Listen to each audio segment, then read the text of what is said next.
that the next 10 years are going to be dwarf the last 30 or 40 years. Biggest difficulty is phasing at appropriate time. You have a lot of questions that you have to dig into before you set up a practice. The integrated approach in the future is really going to win the day. Hello, and welcome back to Klik TV. Here, we talk to businesses and discuss the ways they leverage technology for business success. My name is Karen, and we have representatives from the Healthcare Business Advisory. With extensive experience in the healthcare industry, HCBA was created to better support the needs of medical practices by providing a host of individualized resources. Today, we have Pete Ryan from Ryan & Wetmore. We have Kate Gilman with Medical Business Partners and Medical World Solutions. We have Jodi Korth with Korth Construction. And we have Rahl with Gordon Feinblad. Thank you all so much for being here today. Thank you for having us. Yeah, so I'd love to start with you, Pete. What prompted you to get involved with the creation of the HCBA? Well, we're a CPA firm with 3 offices located in the area, and we've been representing doctors, dentists, medical practice, surgery centers for over 30 years. It's a really changing environment, and that to be successful, you have to have an integrated approach with legal, accounting, billing, coding, construction, IT, automation, all those things. We just thought it was a great idea to provide a higher level of service to growing physician practices. I couldn't agree more. Kate, what's your favorite concept about HCBA?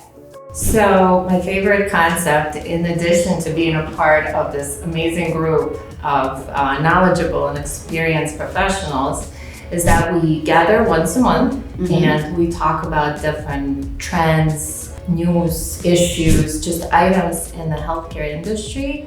And then the knowledge that we learn, we can actually bring it back to our practices, our clients, and share that knowledge with them. And sometimes we also brainstorm of how we can use our skills to help practices together. I couldn't agree more. It's so helpful, the information we gain each month.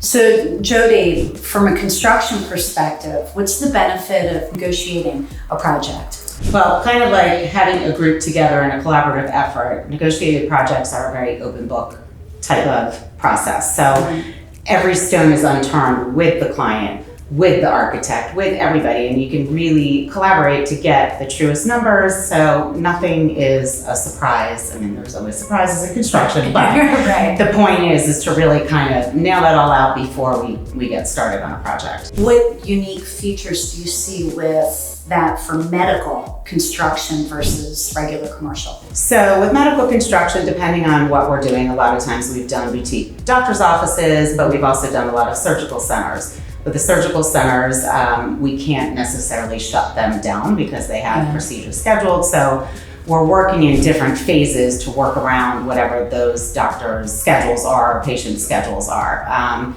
Biggest difficulty is phasing at appropriate time, obviously finishing those phases in appropriate time, and also providing the proper protection and keeping away any dust or particles from getting in. Certain paths of egress to be able to get everybody out in a safe manner when construction is ongoing. A lot of moving parts. Yes. And it's great having a good architect and real estate partners and everything else. And so talking about moving parts, Chris, if I were to set up a new practice, how would healthcare legal counsel help me? Like healthcare practices do, they have put together a care team for their patients with different specialties that help with different aspects of what a patient needs. I feel like this group is the care team for healthcare practices. And so on the legal side, you have a lot of questions that you have to dig into before you set up a practice. You need to figure out what type of entity you're going to form, where you're going to form it. You need to think about HIPAA compliance and how you're going to set up your HIPAA policies. You have to build client agreements. You have to think a lot about regulatory compliance, and there are a ton of things that licensed healthcare professionals need to worry about as far as corporate practice of medicine considerations, anti-kickback, anti-referral provisions, Yeah. a lot of self-referral limitations and not fee splitting with non-medical professionals. So there's a ton that needs to be thought about on the front end of setting up a practice where a healthcare lawyer can help you. That's excellent, and I can see how the benefit of working with experienced team members can really bring that benefit when you are talking about the HIPAA compliance and from the IT perspective, the security and the policies and all around.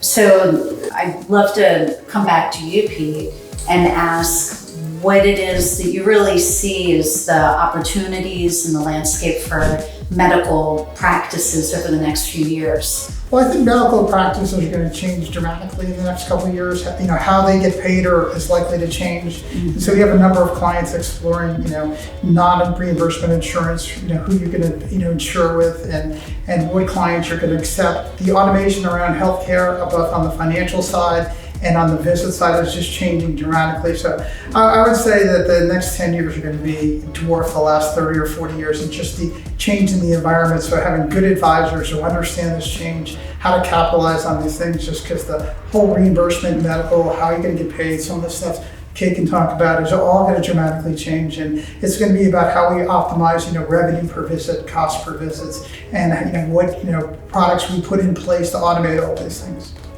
Absolutely. And it makes you think about how much there is, and I can't imagine being a practice manager and knowing where to start. Right? So, Kate, can you tell me why it's so important to have a project manager?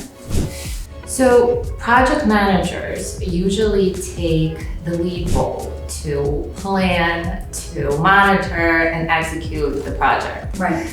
Medical providers usually don't have a lot of extra time. So they need to concentrate on practicing medicine and generating revenues for their practice. When they are ready to grow and expand, they should reach out to an experienced project manager who can actually help them save time and money. Absolutely. Who can help them make sure that all of the internal communications are done properly and potentially help them make a better business decision. And essentially run point for all of these moving pieces. Okay, so Chris, what are some frequent questions that you are hearing from healthcare clients? Sure. Lately, folks are asking about telehealth and how can they use telehealth to treat patients, especially post-COVID, with states of emergency no longer in place. There are some restrictions that were relaxed that are now back in place, and so we have some clients that are treating patients over state lines, so there are licensing implications and prescribing implications for telehealth as well. So a lot of telehealth questions about provider audits. I have a lot of clients that are getting requests from third-party payers that are saying, hey, you overbilled for something or you didn't provide the right notes for this, and we want you to send back this amount of money. And so we dig in and help them try to whittle down that request and push back on the payer. And then lately, a lot of questions about what licensed professionals can do autonomously, like nurse practitioners and physician assistants. You have a lot of folks wanting to set up entities where they have a doctor who's a medical director, but then they have an NP that's doing most of the touching of the patients and treating patients. And so a lot of questions in those areas. Oh, interesting. And once again, I'm going to go back to how much that's applicable to each partner in our group. Because with the construction challenges as folks are moving to telehealth, looking at the implications of the changes in billing and policy, I remember you sharing something about that, Kate, with practices that now owe money back or are owed money. And then when you take that to the accounting and then we look at banking needs and finance, it's just so critical, and it keeps highlighting the value that I believe HCBA brings to these medical practices. Before we wrap today, I'd just love to ask, is there anything else that any of you would like to add? I really think the integrated approach in the future is really going to win the day. So we're looking to help clients provide a higher level of service and increase profitability and get better information faster on a variety of fronts, whether it's billing, construction layout, legal. It's all sort of changing, so that's what we're trying to accomplish. Yeah. And IT support, of course, is crucial as well. Yes. We agree. All right, thank you. If you haven't heard yet, we have launched a new full stack marketing agency, Klik Digital.